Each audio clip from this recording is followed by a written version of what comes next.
All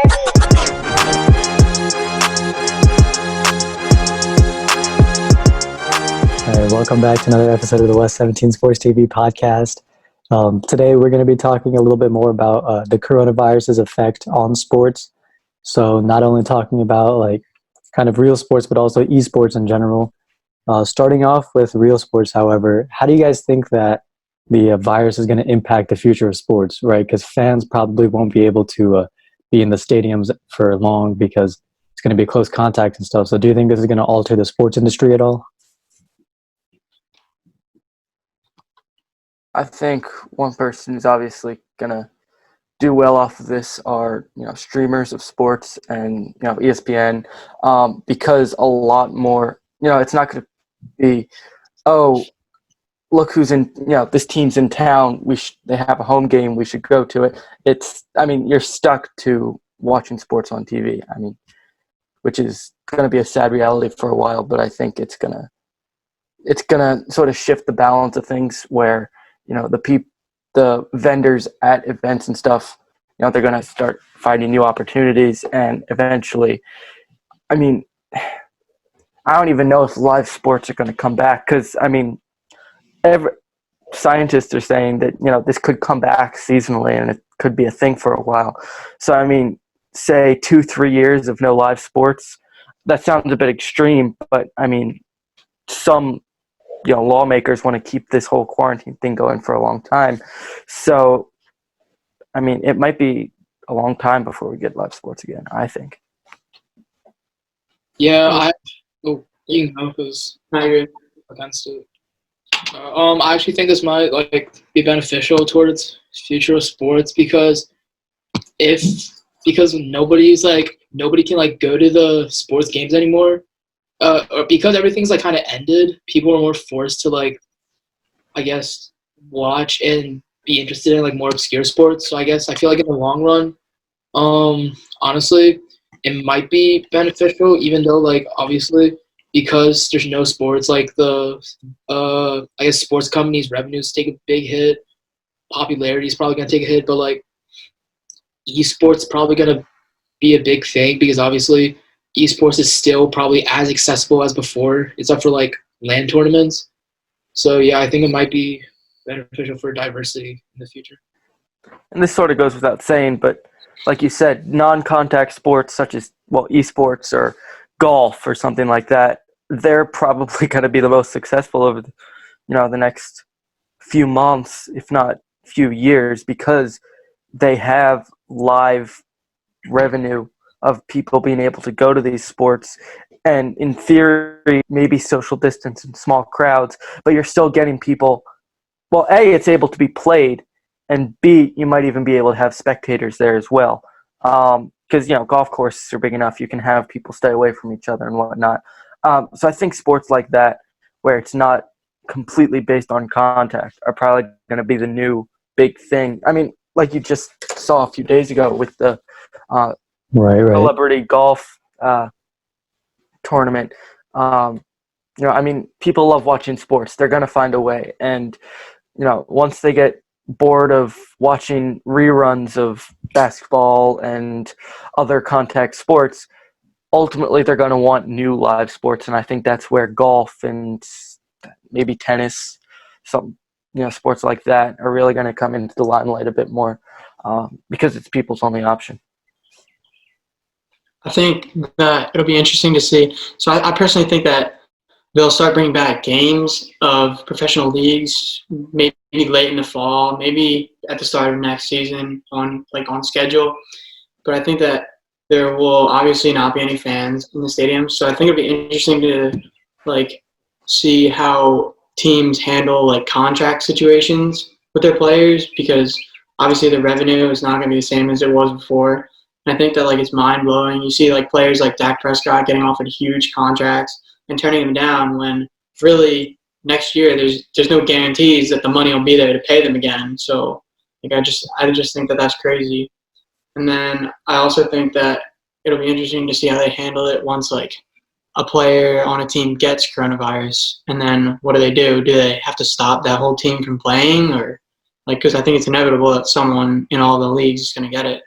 And I just I don't know how they'll do it. Say they go into playoffs and somebody gets sick, and then the whole team gets sick. What do you do?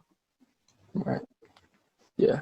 And that sort of brings up the question is it viable? Like, I know Formula One racing has had where, all of the guys who would be racing in an actual race are just in a driving simulator and they stream it on Twitch. And it's essentially the same experience as an actual race. Now, the question is, can that sort of model of the actual players transferring to the esports version of the sport, can that be drawn out to Madden or 2K, and could that be a new norm for safety purposes? Wait, you're saying that to replace like NBA, the players should like play 2K against each other? I mean, I'm not saying that it would be a professional league, but I'm saying that Twitch streaming for esports has drawn in a lot of revenue, surprisingly. So I mean, it would probably just be for fun, but there's still a revenue potential there. Yeah, I mean, the NBA had like the 2K tournament already with like Right. a bunch of players and stuff. They also had like the horse competition, which I thought was like, it was marketed to be a really cool experience and stuff because, people like playing horse against each other. I mean, who wouldn't want to watch that?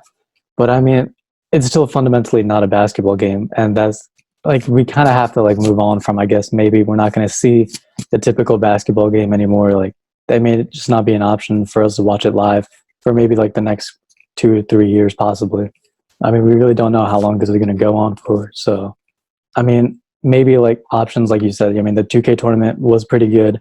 I've watched like a couple of them, but honestly, I found them pretty boring compared to like a normal game because it's kind of just silent. There's like really no energy in it. So like, I don't know, like it might work out, but Sure. You guys think this will affect like the people that got coronavirus, the NBA players? Like, will Rudy Gobert get like or Donovan Mitchell, will they get like worse contracts because teams are scared they'll bring the virus or anything or something, or it'll resurface, something like that? I don't really Yeah, I think mean, that. I think it works like that. Yeah, I don't think there'll be like a stigma around those players, but I think that I think that there will definitely be some sort of like a contract reform within the next 3 years because like this completely changes the economics of the game. And especially with the NBA and like the NFL leaning towards these huge contracts, it's going to be harder with this hit in their revenue.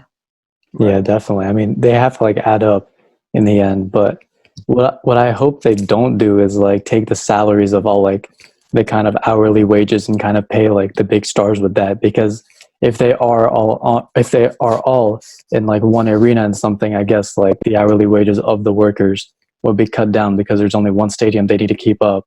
So I don't want them to, but I also like they might end up just taking that money and pulling it into just paying the players. Right. Yeah. I mean, that's the question. Like, some vendors, I mean, do almost exclusive work with like sports stadiums, and obviously, I mean, coronavirus has put hits out, across the board for a lot of industries. But one thing that I think of is like the event food service industry is completely done for until this is resolved. And even then, I mean, are people really going to want to, buy food at these events when, there's a whole chain of hands and that have been around it? And I mean, I don't know. That's one aspect of like the live sports, where even if we do get back to live sports, how well will the live sports like vendor industry really be able to recover? That's one of my big questions. Yeah, that's a really good one.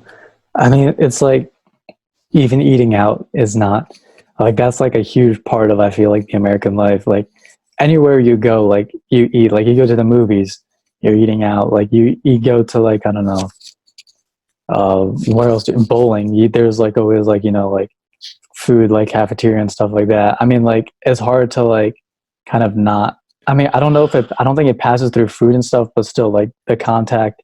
I guess just like the possibility, kind of like the notion that it might pass through or something, or like you might get it if you like touch someone.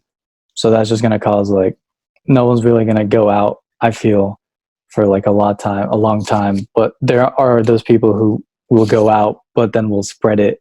So we got to be careful. Exactly. You got to like be cautious when you go out. Exactly. And that's the thing, like people, like we said with Disney, they're trying to open up an NBA campus down there as soon as the fall. But ultimately, I think this is going to be a few years of, okay, it dies down, quarantine ends, but then there's always going to be those few people who are carrying it and don't show symptoms that spread it to tens of other people that they see, on a daily basis, and it's just going to pop up. And it's a lot of people have been saying it's just going to be a yearly thing that we have to deal with. So the question is, do we go full quarantine mode next time this happens, even if it's not quite as severe? And then that's going to make the entire, live sports market completely volatile, because you never know when the next shutdown is going to be. So, I mean, we can say, okay, quarantine's going to end soon, but it might be back just as soon as it leaves. Yeah, I mean, there's definitely going to be a second wave once we stop this whole like quarantining stuff. Everyone's going to go places. I mean, there's already people going to the beaches, like already. So there's going to be a huge second wave. The question is, like you said, like, do you quarantine after the second wave? And I mean, like, I guess, like, I would say, like, you would quarantine after the second wave, but, like, what's quarantine really going to do at this point? Because if there's just going to continuously be a wave every time you meet, do you just, like, let only certain people, like, ease back into the workforce and stuff like that? So that way, like, kind of the amount of, like, people infected kind of, like, balances out, or do you just go straight in, everyone goes? Right. What's weird is, I mean, you almost have to think about, as far as the workforce and whatnot, there's the essential workers in like this, I mean, for the sports industry would be the athletes, obviously, but the people who need the salaries Right. are the ones who would probably be the last ones to go back in, which are those, cleaners and vendors who actually need the salaries that they're getting from those jobs. So, I mean, that's one of the things. I mean, obviously, essential workers these days are, hospital workers, doctors, and whatnot. But there's so many people with, low wages, which, who are and need those wages for self-sustenance. That, I mean, they're probably going to be the last people to go back ultimately, which is sad. How do you guys think this is gonna affect like school sports and like not professional, but yeah, when we get back, assuming that coronavirus isn't just completely gone, I'd assume that like the fall sports like soccer and football, they're gonna do something about that. Like, do you think they're gonna? I mean, I definitely think soccer and football are two, even probably like field hockey. I guess you would put volleyball in that category because the court is kind of small. But I mean, definitely, I feel like those sports would kind of be cautious in starting up. I mean, probably they might have like practices and stuff where you're just like 6 feet apart throwing a ball, like for football or something. But I mean, the only sport like I can see is like maybe cross country. I really don't know. I mean, 6 feet apart, usually I'm like all the way behind. So I mean, I'm 6 feet apart from a lot of people, but I don't know. Other people, it could be like Bemis over here, 6 feet apart because he's all the way ahead. So I mean, it's like you can be 6 feet apart in cross country, but it's also like there's always going to be like that middle clump that always like goes together. So it's really hard to like mediate. I feel like in cross country, like people are literally like sweating and like drooling on. Yeah, that's true. I think that once schools return, I think that the sports will go relatively back to normal in terms of like high school and middle school. Yeah. Because I don't think that I don't think it's logical to think schools can return and people can be sitting in classes together but not play sports. Like if you're gonna get it in sports, then you're also gonna get it in school. So. Yeah, facts. But like to be fair, like you're not like tackling each other in school. No, but like you're touching doorknobs, and then kids are touching the doorknob, and then you're touching a table, and then you're eating together. Yeah, that's true. Eating's gonna be weird. Yeah. Like, what if a lunch lady has corona? Not saying they do, but like if they do, then like.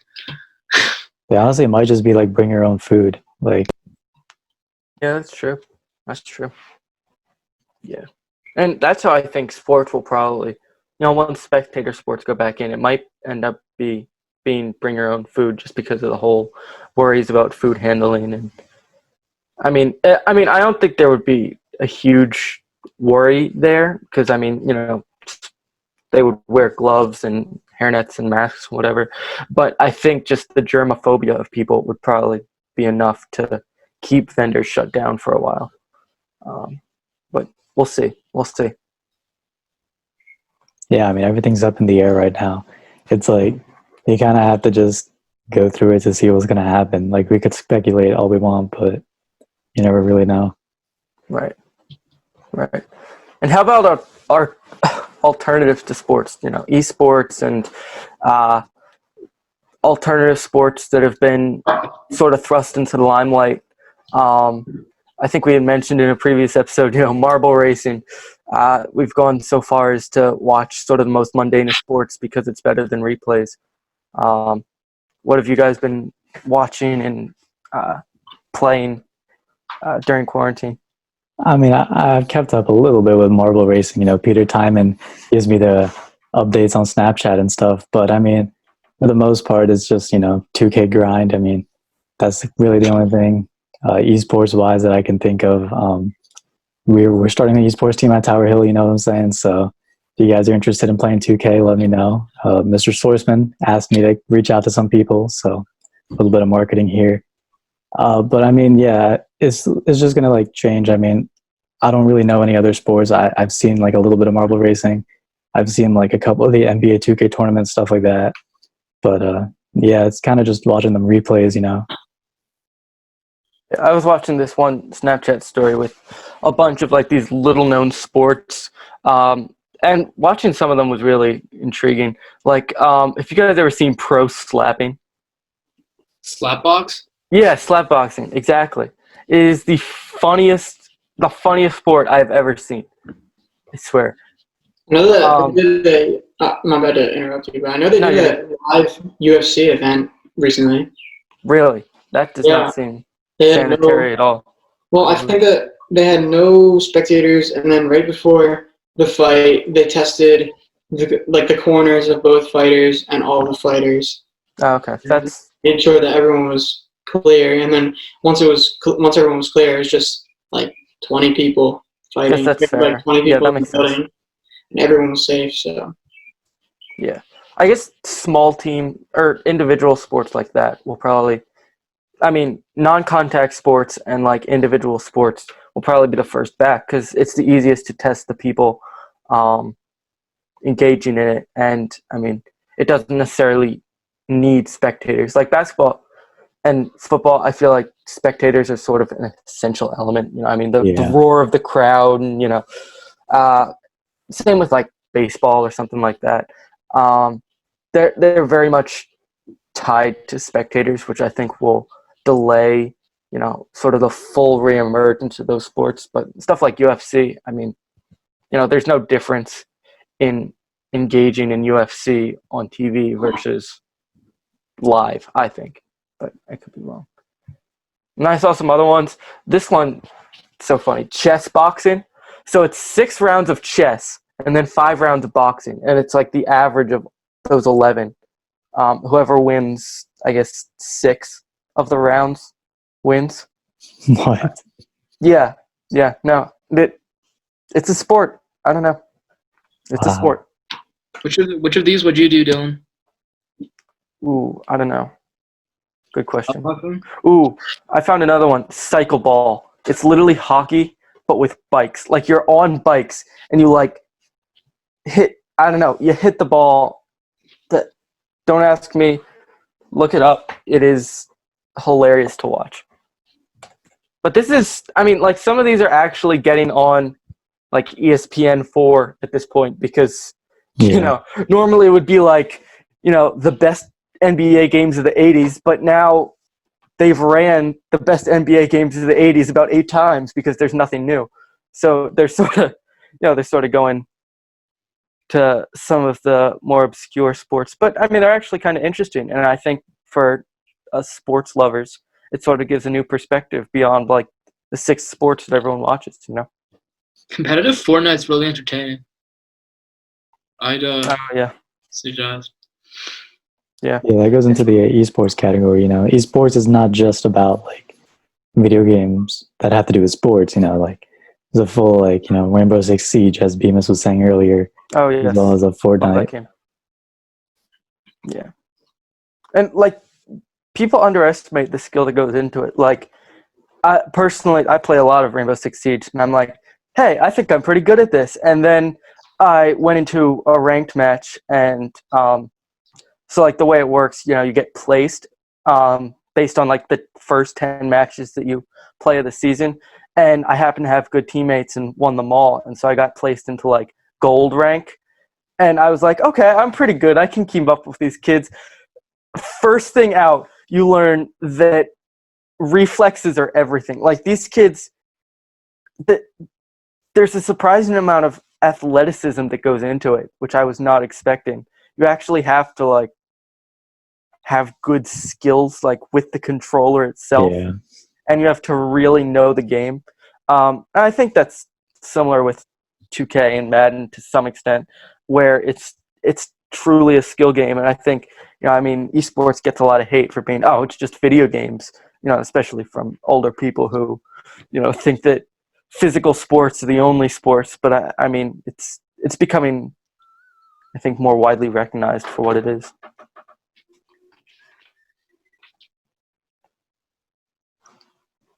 Yeah, so you guys got any final comments, just about in general, wrap it up? I think I'm all right. Anyone else? All good. All right, so thanks for watching, everyone. I hope you enjoyed this edition of the West 17 Sports TV podcast. We got Kyle and Bemis here today. Comment down below if you want to see them return. The freshman to the podcast. So yeah, comment down below what you guys want to see next. If you guys want a new series or something, we're gonna get the 2K tournament back up. There's been a bit of a pause due to AP exams and final projects, not finals, but kind of ending projects, I guess. So yeah, make sure to like and subscribe, I guess, why not? And yeah, see you guys next time.